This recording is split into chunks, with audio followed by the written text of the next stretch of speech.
샬롬 반갑습니다.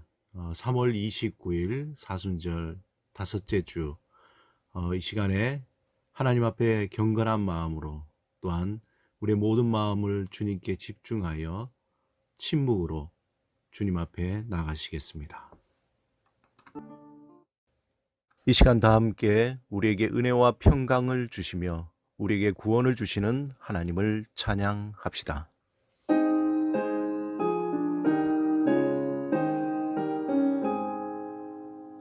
만복의 근원 하나님, 온 백성 찬송 드리고 저 천사여 찬송하세. 찬송 성부 성자 성령 아멘.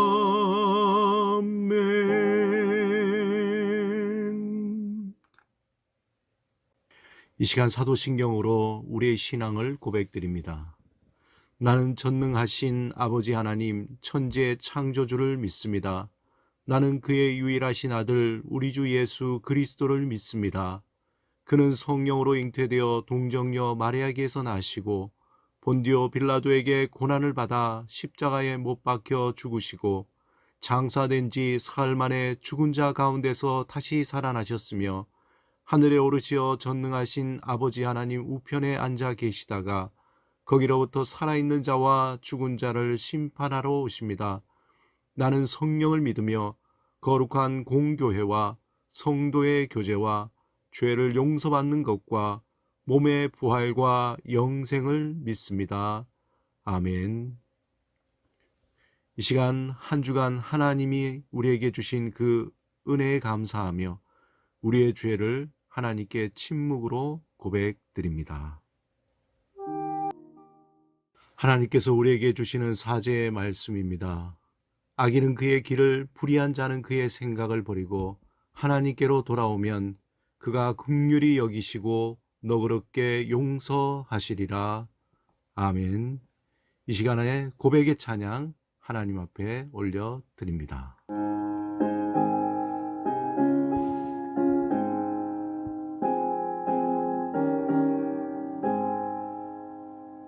나 이제 왔으니 내 집을 찾아 주여 나를 받으사 맞아주소서. 나 이제 왔으니 내 집을 찾아 주여 나를 받으사 맞아주소서.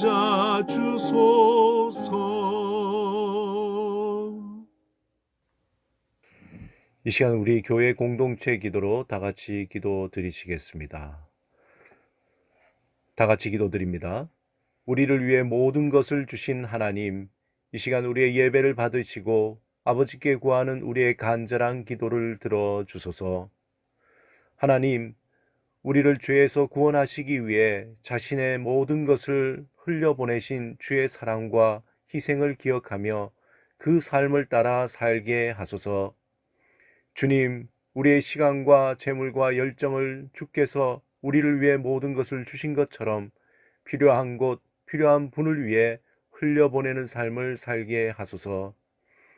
하나님, 코로나19로 인해 극심한 경제적 어려움이 있는 분들을 위해 신속한 재정적 지원과 경제적 위기도 잘 극복할 수 있도록 위정자들에게 지혜와 명철을 주소서.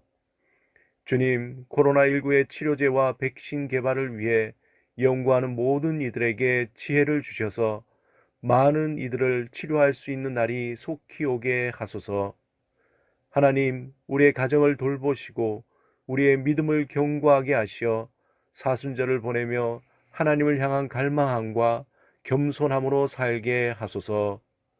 주님, 한국교회가 이 땅의 어려움에 함께 동참하며 기도와 다양한 헌신으로 지역사회를 품고 하나님의 선한 영향력을 전하는 온전한 공동체가 되게 하소서. 주여, 우리를 불쌍히 여기시며 우리에게 자비를 베푸시고 우리의 기도를 들어주소서. 아멘. 이 시간 준비하신 예물 우리 하나님 앞에 올려드리겠습니다. 내게 있는 양유오가 주께 가져와 그 발 위에 입 맞추고 깨드립니다. 나를 위해 험한 산길 오르신 그 발 걸음마다 그 신사랑 새겨 놓았네.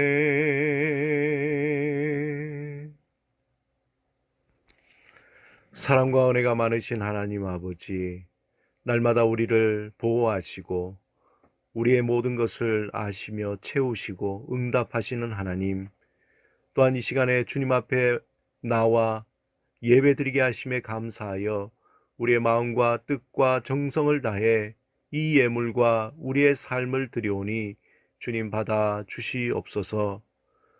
아버지 하나님, 우리의 질그릇 같은 영혼, 우리의 모든 삶을 주님께서 아시오니 주님께서 아버지 우리의 간구에 응답하시고 또한 우리의 형편에 충만하게 채워주셔서 하나님 많은 사람들에게 베풀고 나누어 줘도 부족함이 없도록 주님 채워 주시옵소서. 주님, 날마다 감사하되 지극히 작은 것에도 감사하며 주님을 의지하되 전적으로 신뢰하며 의지하는 우리의 믿음의 삶이 되게 하여 주옵소서. 감사하고 예수 그리스도 이름으로 기도드립니다. 아멘. 이 시간 하나님께서 우리에게 주신 말씀은 고린도후서 2장 14절에서 17절 말씀입니다.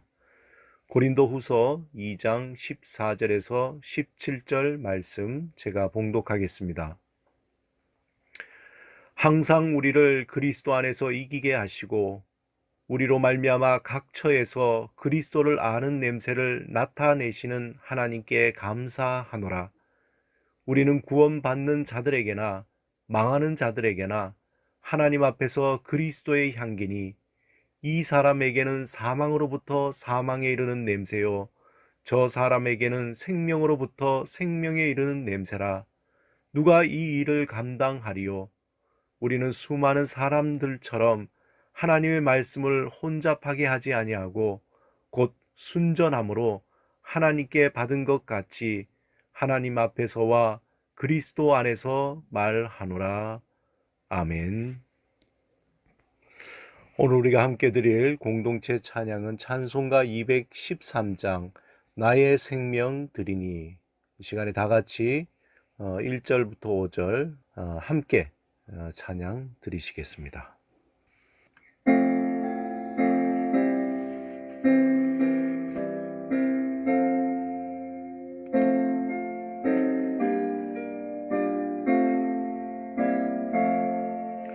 나의 생명 드리니 주여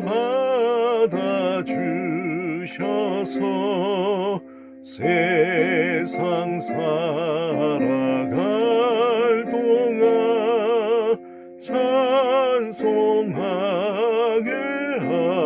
하소서. 손과 발을 드리니 주여 받아주셔서 주의 일을 위하여 민첩하게 하소서. 나의 음성 들으니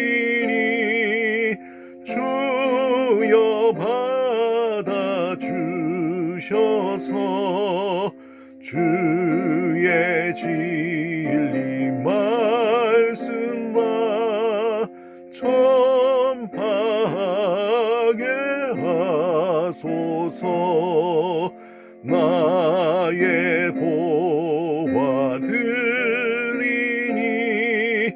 주여 받아주셔서 하늘나라 위하여 주 뜻대로 쓰소서. 나의 시간들이니 주여 받아주셔서 평생토록 주 위에 봉사하게 하소서. 아멘.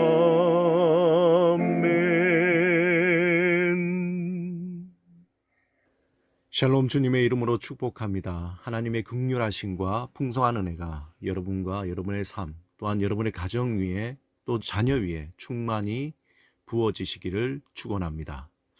오늘은 사순절 5번째 주일입니다. 이제 다음 주면 종려주일이고 또 그 다음 주 4월 12일이 바로 부활주일입니다. 저희가 3월 한 달 동안 여러분들 뵙지 못해서 너무나 아쉽고, 또 어제 이원용 집사 결혼식 때 잠깐 보긴 했지만 정말 아쉬운 마음이 너무나 큽니다. 우리 4월 12일에는 다 함께 모여서 부활주일 하나님을 찬양하고 또 경배하는 그러한 귀한 시간이 되기를 소망합니다. 그럼 우리 샬롬의 언어 연습하겠습니다. 우리 가슴에 손을 얹고 나는 하나님의 사랑받는 자다. 그래 그럴 수도 있지. 이제 현재를 살자. 우리 3번씩 연습하겠습니다. 시작. 나는 하나님의 사랑받는 자다. 나는 하나님의 사랑받는 자다. 나는 하나님의 사랑받는 자다. 그래 그럴 수도 있지. 그래 그럴 수도 있지. 그래 그럴 수도 있지. 이제 현재를 살자. 이제 현재를 살자. 이제 현재를 살자. 정말 요즘 같으면 이 샬롬의 언어처럼 하루하루 하나님이 주신 그 은혜에 살아가야 되겠다라는 생각을 많이 하게 됩니다. 오늘 본문 고린도 후서 2장 14절에서 17절에 보면 바울은 그의 스타일답지 않게 매우 낭만적인 표현으로 편지를 쓰고 있습니다. 먼저 본문 14절, 15절을 다시 한번 읽겠습니다. 항상 우리를 그리스도 안에서 이기게 하시고 우리로 말미암아 각처에서 그리스도를 아는 냄새를 나타내시는 하나님께 감사하노라. 우리는 구원받는 자들에게나 망하는 자들에게나 하나님 앞에서 그리스도의 향기니. 우리가 생각하는 바울은 매우 논리적이고 엄격하고 공격적으로 보이는 그 바울에게 잘 어울리지 않는 그러한 본문 같습니다. 특별히 바울은 우리를 그리스도의 향기라고 독특하게 표현하고 있습니다. 14절에 보면은 우리를 그리스도 안에서 이기게 하시고 라는 표현이 있습니다. 이 표현은 원문을 직역하면은 우리를 개선 행렬에 참가시키시고 라는 말입니다. 표준 세번역에는 이렇게 되어 있습니다. 그러나 그리스도의 개선 행렬에 언제나 우리를 참가시키시고 그리스도를 아는 지식의 향기를 어디에서나 우리를 통하여 풍기게 하시는 하나님께 감사를 드립니다. 원문에도 보면은 이것이 개선 행렬에 참가한다고 되어 있는데 영어로 보면은 triumphal procession이라는 말입니다. 개선 행렬이죠. 그럼 과연 로마의 개선 행렬이 어떤 것일까? 여러분 궁금하지 않습니까? 그래서 제가 몇 가지 그림을 준비했습니다. 우리 일상 묵상에도 나와 있는데요. 여러분 한번 기억을 더듬어 보시면은 예전에 배너 영화나 또 로마 배경을 한 그 영화들을 생각하시면 아마 개선 행렬이 어떻다 하는 것을 어렴풋이 알 수 있을 것입니다. 우리가 어떤 국가적인 행사를 한다고 할 때에 참 그것을 준비하는 게 얼마나 치밀하고 또 오랫동안 준비해야 되는지 우리는 알 수 있죠. 이러한 큰 행사로 개선 행렬을 준비할 때 분명히 행사를 대충 준비하지 않을 것입니다. 그 행사를 중요한 의미를 담고 그 의미가 잘 드러나게 하기 위해서 정말 치밀하게 계획하고 준비가 되고 진행이 될 것입니다. 마찬가지로 로마의 개선 행렬은 더욱더 상징적인 의미와 구체적인 행렬의 계획과 순서가 있었습니다. 이 개선 행렬식은요, 승리한 로마 장군이 받을 수 있는 그 당시 최고의 영예였습니다. 이 행렬에서 전쟁에 승리한 군대의 장군이 그의 명예스러운 병사들과 함께 전장에 탈취한 전리품과 사로잡은 포로들을 이끌고 행진을 하게 됩니다. 이 행렬은 구름대같이 모인 로마 시민들에게 자신들의 어떤 승리를 과시하면서 또한 로마 시내를 당당하게 행진하고 또 장엄하고도 또 모든 군중을 압도하는 그야말로 국가적인 그러한 행사입니다. 이 개선 행렬은 로마 도시 경계 밖에 있는 마르스의 평원에서 시작해서 로마 시내로 들어와 대경기장을 통과하게 됩니다. 그리고 그 다음에 성스러운 길을 따라 올라가면서 포rum을 통과합니다. 그리고 이 행렬은 카피톨리누스 언덕 위에 있는 유피테르 신전에 도착해서 개선 장군이 그 신의 가호에 감사하여 희생 제물을 바칠 때에 그 절정에 이르게 됩니다. 이때 개선 행렬 맨 앞쪽에는 정부 요인들과 원로원의 의원들이 서서 걸어가게 됩니다. 그리고 그 뒤를 이어서 승리의 나팔을 부는 나팔수들이 따라갑니다. 개선 행렬 중간에는 전쟁에서 탈취한 전리품과 신전에서 드릴 황소들, 그리고 곧 전쟁 포로들로 적국의 왕족, 장군, 군인들이 사슬에 묶인 채 끌려갑니다. 그 뒤를 이어서 향로를 든 제사장들이 거리에 진한 향 냄새를 피우며 따라가게 됩니다. 그리고 행렬의 가장 뒤에는 4마리의 말이 이끄는 전차에 전쟁의 영웅인 개선 장군이 타고 있습니다. 그는 온 로마 시민들의 거대한 환호를 받으며 기세등등하게 시민들을 향해 손을 흔들며 행진합니다. 그 뒤를 이어서 그의 가족들이 마치 자기들이 전쟁에 승리한 것처럼 자부심에 가득 차서 그 뒤를 따라갑니다. 그리고 마지막에 가족의 뒤를 이어서 정말 전쟁의 진정한 영웅들인 병사들이 승리의 환호성을 외치며 행진하게 됩니다. 여러분 한번 상상해 보세요. 로마 시내를 통과하는 이 거대한 행렬이 가져오는 수많은 상징적인 의미와 승리에 도취된 열광적인 분위기가 어떠했을까요? 이 행렬이 진행되는 동안 시민들에게 가장 기억에 남는 게 무엇일까요?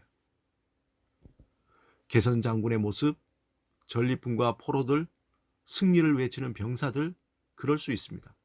아마 그들은 집에 돌아가 행렬이 주었던 강한 인상을 서로 이야기했을 것입니다. 마치 하늘에서 빛을 비추듯이 영광의 광채를 받은 위엄과 기계가 충만한 개선 장군의 그 모습, 죽음의 갈림길에서 살아 돌아온 병사들의 그 기쁨의 얼굴들, 전쟁에서 탈취한 화려한 전리품들, 초라한 모습으로 끌려가는 포로들의 모습들, 그리고 끝도 없이 이어지는 거대한 행렬과 구름대처럼 모인 시민들의 환호하는 그 모습들. 사람들은 개선 행렬을 기억하면서 오랫동안 서로 이야기를 나눌 것입니다. 그리고 많은 아이들은 자신들도 커서 나도 개선 장군 같이 될 거야 라는 그런 꿈을 품게 될 것입니다. 뿐만 아니라 이러한 개선 행렬에 대한 소문은 로마가 통치하는 많은 지역에 그 소문이 퍼졌을 것입니다. 아마 이러한 행렬을 통해서 로마 통치자들은 로마 시민이라는 것에 대한 무한한 자부심을 느끼도록 의도하고 행사를 준비했을 것입니다. 그런데 이러한 보여지는 이미지와 함께 두고두고 시민들에게 남아있는 것은 그 행렬에 제사장들이 피운 강한 향이었습니다. 행렬 사이에 제사장들이 든 향로를 흔들 때에 그 흔드는 향로에서 퍼지는 진한 향이 로마 시민들의 코를 강하게 자극하여서 그들의 뇌리 깊이 스며들어 말할 수 없는 묘한 종교적인 경험, 초월의 경험을 그들은 새기게 되었습니다. 제사장들이 향로를 흔들 때 퍼져나간 향의 진한 냄새를 맡은 사람들에게 그 향기는 눈으로 보는 이미지와는 다르게 매우 다른 의미를 가지게 됩니다. 아마 로마 시민에게 있어서 이 향기는 일상에서 맡을 수 있는 단순한 향이 아니라 말 그대로 승리의 향기였습니다. 또한 그 향기를 기억하며 전쟁에서 승리한 기쁨과 함께 국가에 대한 굳은 신뢰와 헌신의 마음이 들었을 것입니다. 강력한 로마 군대를 통한 승리는 곧 국가의 통치자에 대한 강한 믿음과 신뢰를 갖게 하고 국가 체제에 전폭적인 헌신과 순종의 마음을 갖게 했습니다. 전쟁에 참가했던 병사들은 어떠했을까요? 그들에게 이 진한 향기는 전쟁의 승리를 각인시켜줄 뿐만 아니라 그 피비린내 나던 전쟁터 그곳에서 모든 참혹함과 두려움 그리고 격렬하게 싸울 때 일어났던 흥분과 분노 이런 수많은 감정들이 이 향기를 맡으면서 정화되어서 심지어 종교적으로 승화되는 그러한 시간이었을 것입니다. 또 반면에 전쟁의 쓰라린 패배에 끌려온 포로들에게는 이 향기가 어떤 향기였을까요? 그들에게 이 향기는 앞으로 곧 처형될 자신들의 모습을 떠올리며 이제 곧 죽음을 맞이하는 죽음의 향기가 되었을 것입니다. 이러한 로마의 개선 행렬을 상상하며 바울은 오늘의 글을 쓴 것입니다. 그리고 장차 있을 복음에 참가하게 될 자신들의 모습과 성도들의 모습을 떠올리며 그날의 승리를 기약하면서 그 승리의 향기를 맡으며 고린도 교회의 교인들에게 편지를 썼습니다. 바울이 표현한 이 향기라는 이 말은 그 원문에 보면은 오스맨이라고 하는데 영어로는 어떤 달콤한 아로마의 향, 또 우리가 뿌리는 향수, 그런 어떤 꽃향기 같은 그러한 의미입니다. 이 단어는요, 특이하게 고린도후서 4장 6절에서는 광채라는 표현으로 다시 등장합니다.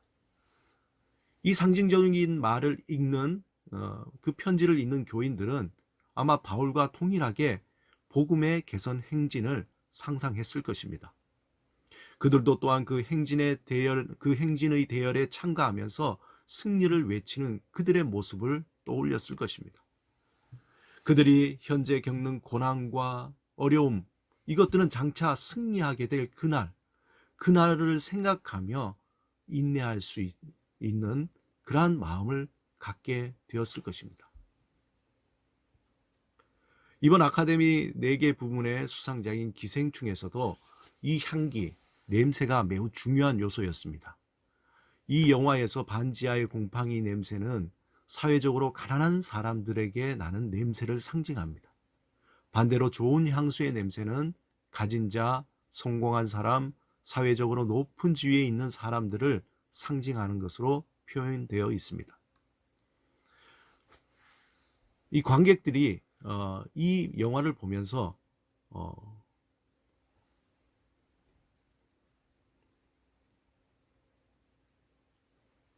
우리도 외출할 때 가장 신경 쓰는 것 중에 하나가 혹시 나에게 이상한 냄새가 나지 않을까 하는 것 아니겠습니까?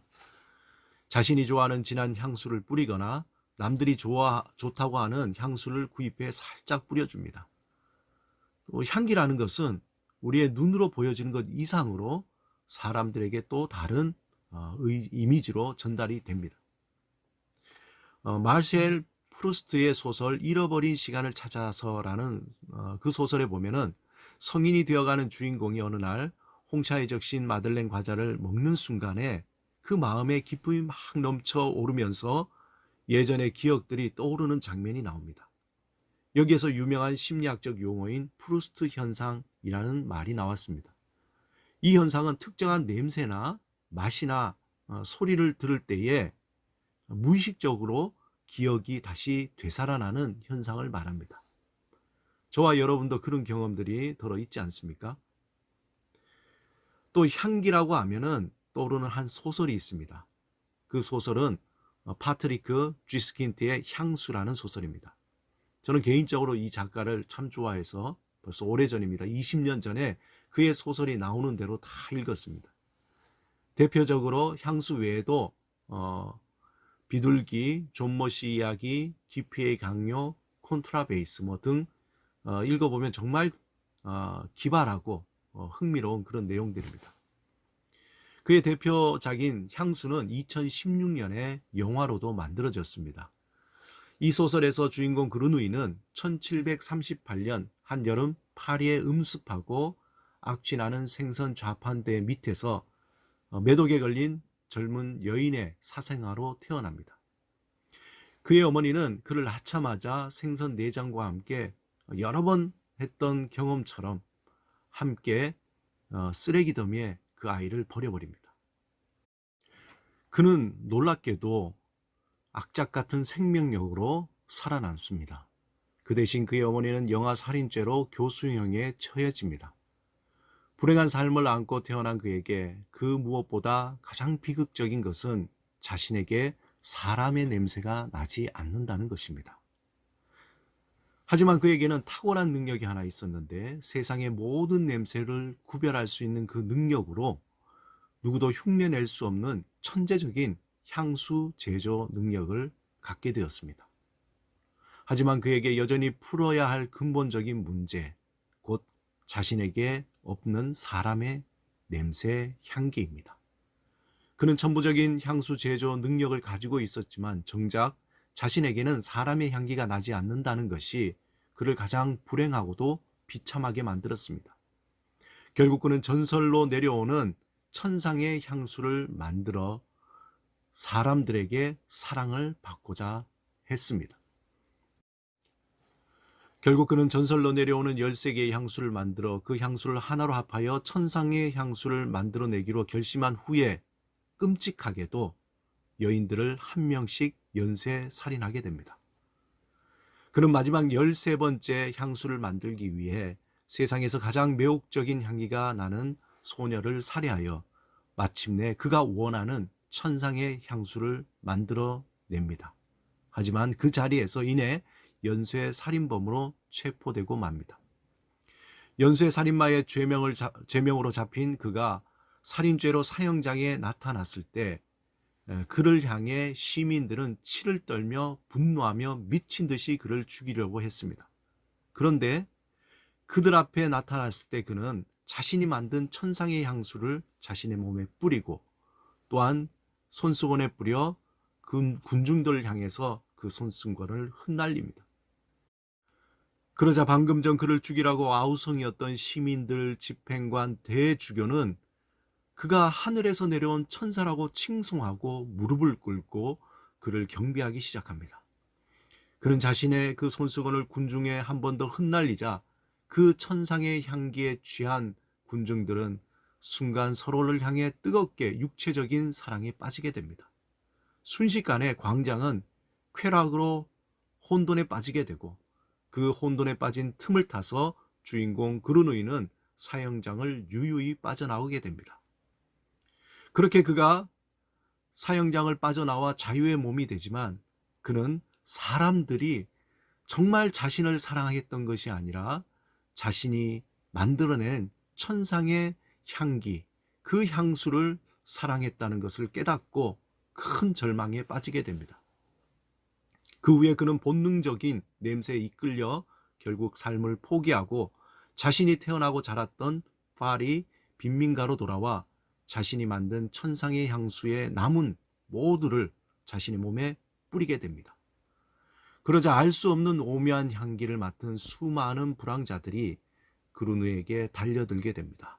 결국 그들은 그 묘한 사랑의 향수에 취해 끔찍하게도 그르누이의 육신을 모두 먹어치우게 됩니다. 정말 잔인하죠. 사람의 향기를 몸에 담고 싶어 지상 최고의 향수를 만들기 위해 무려 25번의 살인을 하게 된 주인공 그루누이의 그 악마적인 삶은 그렇게 허무하게 끝을 맺게 됩니다. 이 소설 향수에 나오는 주인공 그루누이에게 가장 간절한 소망, 그 바램은 어떤 물질적인 부자가 되는 것도 아니요, 세상적인 명예를 얻는 것도 아니었습니다. 그가 간절히 바라던 소망은 정말 특이하게 사람의 향기를 갖는 것이었습니다. 다시 말해서 그는 사람으로 태어났지만 사람으로서의 정체성을 가질 수 있는 냄새가 없었기 때문이었습니다. 그렇다면 여러분, 그 사람의 향기라는 것이 무엇일까요? 한국에서는 서로 같은 음식을 먹기 때문에 잘 모르는데 외국 사람들이 한국 사람에게 가장 진하게 나는 냄새가 마늘 냄새라고 합니다. 저도 영국에서 유학할 때 아침에는 주로 빵이나 시리얼을 먹지 절대 김치는 먹지 않았습니다. 그런데도 사람들이 저에게 마늘 냄새가 난다고 그러는 겁니다. 중국인은 중국인의 특유한 냄새가 납니다.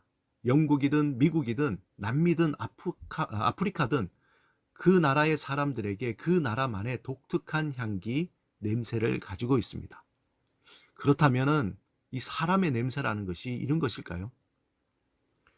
우리는 흔히 정이 많고 부침성이 좋고 어색함이 없는 관계가 좋은 사람을 보면 참 저 사람 냄새 나서 좋아, 그렇게 얘기하지 않습니까?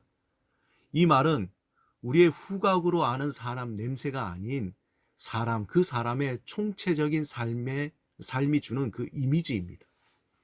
사람 냄새를 다른 표현으로 한다면 인간미라고 얘기할 수 있습니다.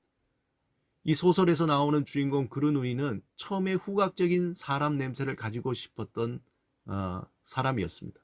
하지만 정작 그의 천부적인 재능으로 만든 천상의 향수로 사람들이 자신을 사랑하는 것 같았지만, 그러나 그들이 원했던 것은 자신이 아닌 바로 그 향수였다는 것을 깨닫고 삶을 포기했던 것입니다. 그가 생각했던 사람의 냄새는 후각적인 것을 넘어서는 것이었습니다. 현대를 살아가는 사람들에게 향기는 내가 어떤 존재인가, 어떤 사회적인 위치인가를 나타내는 상징이기도 합니다. 온갖 땀 냄새로 찌든 향기를 풍긴다면 노숙자, 노동자라고 생각하기 쉽습니다. 알 수 없는 야릇한 향기를 풍기며 지나가는 여인에게는 우리는 어떤 판단도 없이 그 여인에 대한 사회적, 인격적인 신뢰를 갖게 됩니다.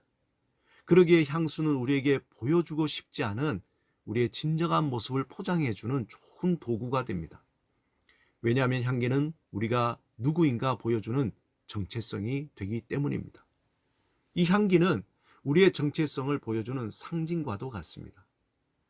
이 향기는 단지 우리의 후각으로 냄새를 맡는 기능적인 작용을 넘어서서 우리의 외모와 행동이나 말투나 태도나 인격 등 수많은 의미를 다른 사람들에게 전달하게 됩니다.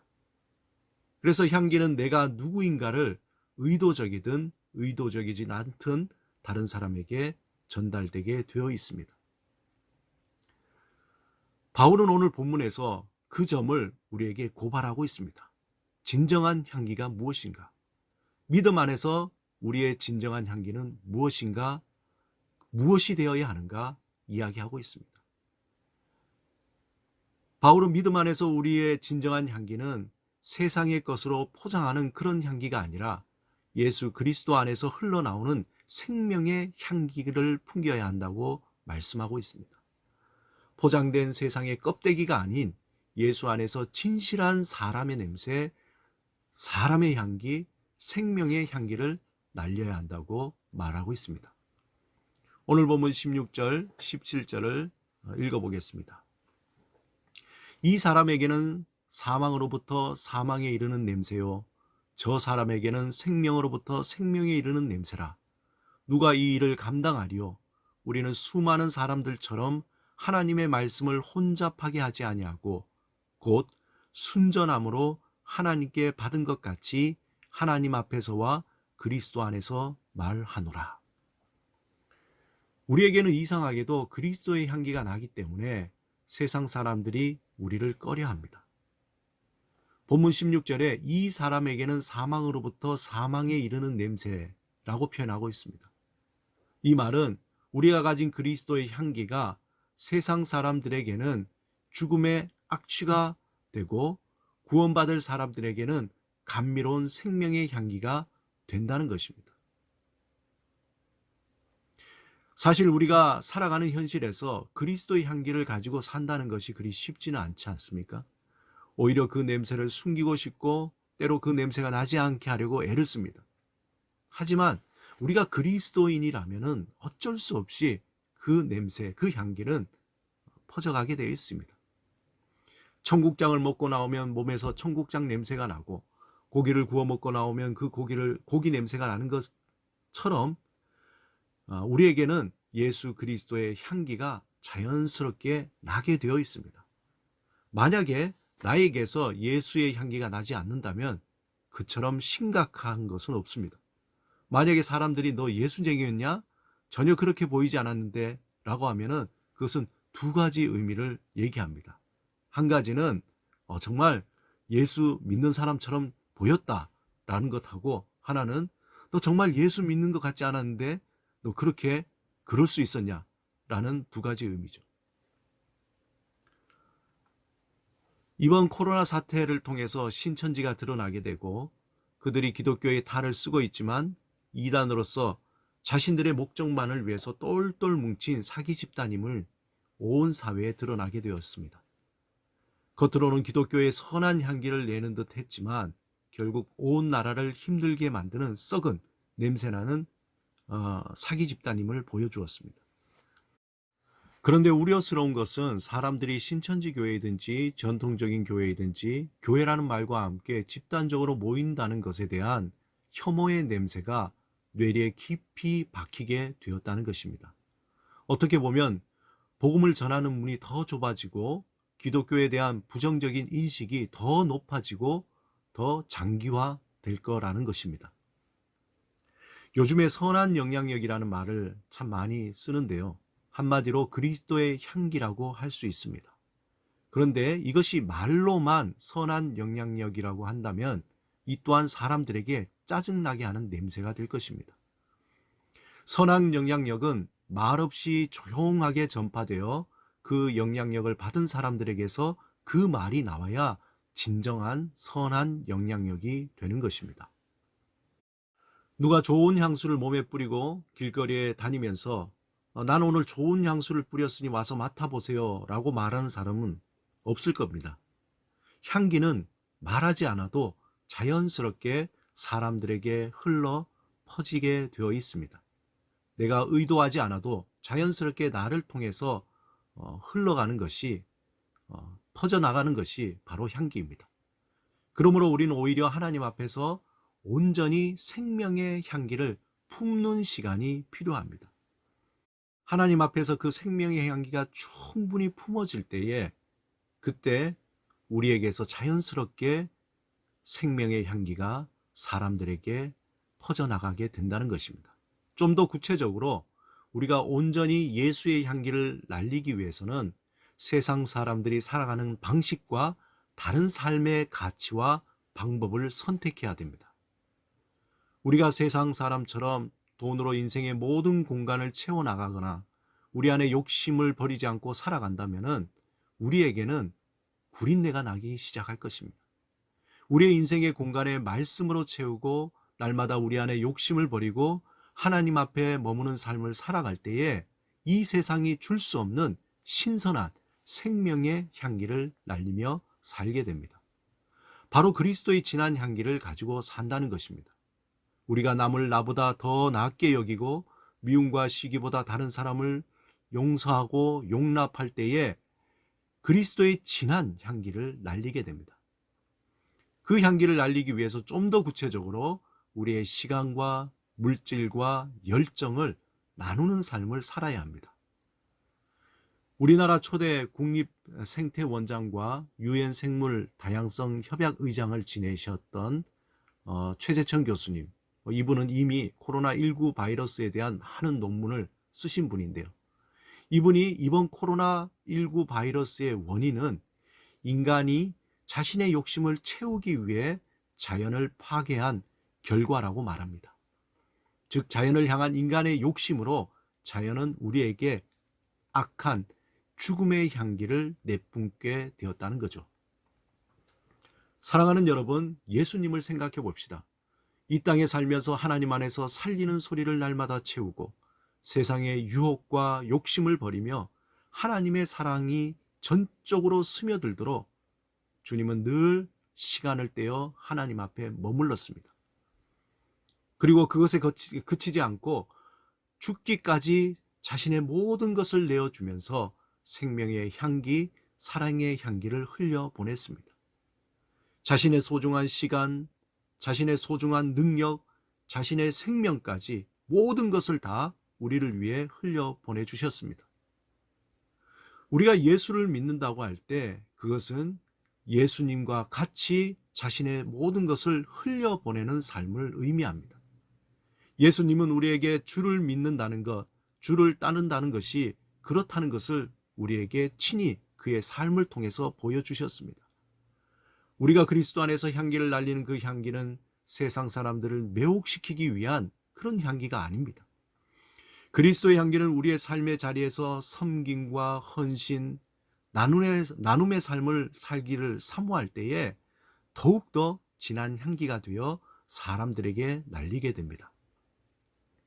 그동안 사람들은 자신을 매혹시킬, 또한 다른 사람을 매혹시킬 인공적인 향기, 가식적인 향기, 현학적인 향기, 쾌락의 향기에 진절머리가 나 있습니다. 이제 사람들은 내가 누구인지, 또 자신의 외로움을 알아주는, 또 인생이 무엇인지, 또 어떻게 살아야 할지 방황하는 자신들을 안내해줄 정말 생명의 향기, 그 생명의 향기를 찾고 있습니다. 사람들은 진정한 사람의 향기를 맡고 싶어 합니다. 정말 살아있는 사람, 냄새나는 그 사람 냄새나는 그 사람을 찾고 있다는 것입니다. 오늘 본문에서 말씀하는 그리스도의 향기는 우리가 가져야 할 진정한 사람의 향기, 진정한 사람의 냄새입니다. 인간의 탈을 쓰고 매력적으로 매혹적이고 또 탐스러운 향기를, 그 향기를 가지고 사람들을 이끌지만 결국 죽음의 길로 이끄는 사악한 존재가 있음을 우리는 분별해야 합니다. 하나님은 생명의 향기를 우리를 통해서 세상에 날리기를 원합니다. 그 진한 향기는 모든 사람을 위해 자신의 몸을 버리신, 십자가에 달려 죽으시고 부활하신 예수 그리스도를 날마다 품고 주의 말씀을 따라 구체적인 삶의 자리에서 살아낼 때 그 향기는 날리게 됩니다. 그리고 그 시작은 거대한 것이 아닌 매우 작은 것에서 시작됩니다. 우리는 현재 코로나19로 인해서 큰 고통의 시간을 보내고 있습니다. 마치 빙하기처럼 모든 것이 다 얼어붙은 삶이 되었습니다. 우리의 눈에 보이지 않는 작은 바이러스, 어떻게 보면은 너무나 미미한 존재였던 것이 강한 전파력으로 이처럼 온 세상을 공포와 두려움과 혼란과 절망으로 빠뜨리는 무서운 존재가 되었습니다. 예수의 향기를 날린다는 것은 매우 작은 것에서부터 시작합니다. 우리가 하나님 앞에서 말씀을 채우고 욕심을 버리고 주님의 사랑이 스며들도록 하나님과 나의 내면을 향해 집중하는 시간을 가지게 되면 자연스럽게 다른 사람들의 삶에 관심을 갖게 됩니다. 타인의 빈 공간이 이제 점점 보이기 시작합니다. 그리고 다른 사람의 연약함과 부족함이 보이고 그것을 채우고 싶은 마음이 생깁니다. 그리고 그것을 채우기 위해서 자신의 소중한 시간과 물질과 열정을 흘려보내는 그것에 의미를 두고 기쁨을 얻게 됩니다. 그 관심은 나를 주목하게 하거나 나의 욕망과 나의 유익을 얻게 하는 거래적인 관심이 아니라 진정한 하나님의 그 생명의 향기가 자연스럽게 흘러나가는 그러한 과정입니다. 자신의 소중한 것을 흘려보낸다는 것은 정말 마음을 다해서 고민을 들어주거나 또 격려하거나 또 다른 사람의 이야기를 경청해 주는 것부터 시작하는 것입니다. 때로는 커피 한 잔을 주고 음료수 한 병 아니면은 그냥 식사 한 끼를 하면서 함께 하는 것, 거기서 시작하는 것입니다. 또한 자신이 가진 재능을 타인을 위해서 사용하는 것이죠. 어떠한 대가를 바라는 것이 아니라 정말 남을 나보다 낫게 여기며 섬기는 마음으로 흘려보내는 것입니다. 물론 자신이 어, 시간과 물질과 재능을 흘려보내는 것에 대해서 손해본다는 생각이 들 때도 있습니다. 이러한 감정이 드는 것은 그만큼 그것이 내게 소중한 것이기 때문에 생기는 자연스러운 감정입니다. 때론 실망감도 들 때도 있습니다. 순수하게 흘려보낸 것이 생각처럼 보람있게 돌아오지 않을 때, 그때 생기는 감정입니다. 때론 화가 날 때도 있습니다. 우리의 매우 소중한 시간, 소중한 물질, 소중한 열정을 다해서 흘려보냈지만 오히려 무시당할 때도 있습니다. 그리스도인으로 산다는 것의 마지막은 흘려보냄입니다. 그 흘려보냄에는 기쁨도 있지만 사실 아픔이 더 많습니다. 나의 소중한 것을 흘려보내야 하기 때문에 그렇습니다. 그러기에 흘려보내는 기쁨도 있지만 아픔도 있다는 것을 알고 흘려보내야 합니다. 그러한 삶이 그리스도인의 삶이요 성령을 따라 사는 삶입니다. 사랑하는 여러분, 날마다 하나님 앞에서 생명의 향기를 품고 이 땅에서 그 향기를 날리는 진정한 하나님의 피조물, 진정한 하나님의 형상으로서 날마다 보냄의 헌신을 다하며 살아가시는 저와 여러분이 되시기를 주님의 이름으로 축원드립니다. 기도하시겠습니다. 사랑의 하나님 아버지, 날마다 주님의 생명의 향기를 품고 나의 가장 소중한 것을 나누며 흘려보내는 보냄의 헌신의 삶을 다하는 그리스도인의 삶이 되게 하여 주옵소서. 예수 그리스도 이름으로 기도드립니다. 아멘. 이 시간에 파송 찬양 온 맘 다해 이 찬양 함께 이 곡을 들으시면서 여러분 찬양하며 주님 앞에 결단하시겠습니다. 사랑하는 성도 여러분, 하나님이 우리를 향해 원하시는 삶은 지금 여기에서 임하시는 하나님을 바라보며 어떤 상황에도 불구하고 감사와 찬양의 신앙을 가지는 것입니다. 날마다 하나님 품 안에서 침묵과 경청과 분별로 평안의 삶을 누리며 살기를 바랍니다. 주여, 삶의 어떤 상황에서도 하나님을 향한 감사와 찬양과 경청과 분별을 잊지 말게 하옵소서.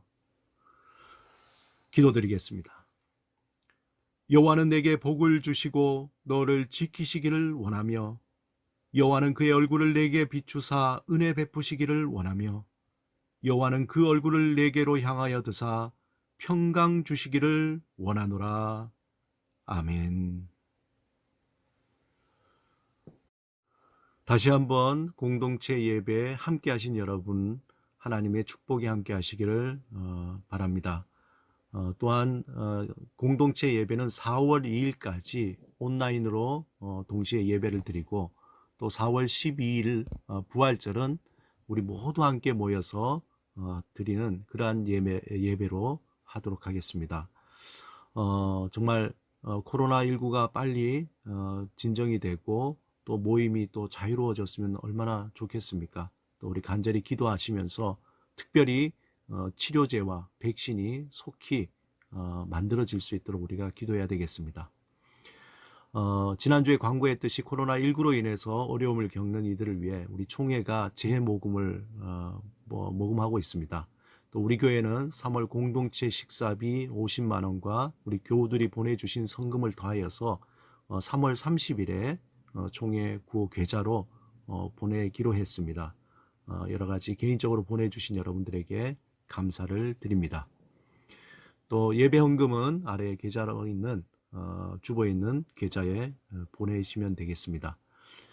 특별히 우리 김한나 자매님 새로운 음원이 발매되었습니다. 그동안 준비하고 작업하고 오랜 시간이었는데 정말 귀한 곡 친구야, 노을, 세월 이 세 곡이 발매되었는데 여러분들 음악 사이트에서 구입할 수 있습니다. 예를 들어서 멜론이라든지 그런 사이트에서 구입할 수 있으니까 많은 관심 가져주시고 또 구입해서 들어보시고 또 홍보도 많이 해주시면 감사하겠습니다. 그리고 어제 이원영 집사 결혼식 하나님 은혜 가운데 잘 마치게 되었습니다. 정말 어려운 가운데 또 참석해 주신 분도 계시고 또 오지 못하지만 또 여러모로 축하해 주시고 또 격려해 주신 여러분들 감사드리고 또 아무쪼록 우리 이원영 집사 장은영 우리 새로운 이 하나님께서 새롭게 세워주신 가정이 아름답고 또 하나님의 믿음의 가정으로 잘 세워질 수 있도록 우리 함께 기도해 주시기 바랍니다. 그럼 한 주간 동안 주 안에서 평안하시고 또 은혜로운 삶이 되시기를 바랍니다. 샬롬.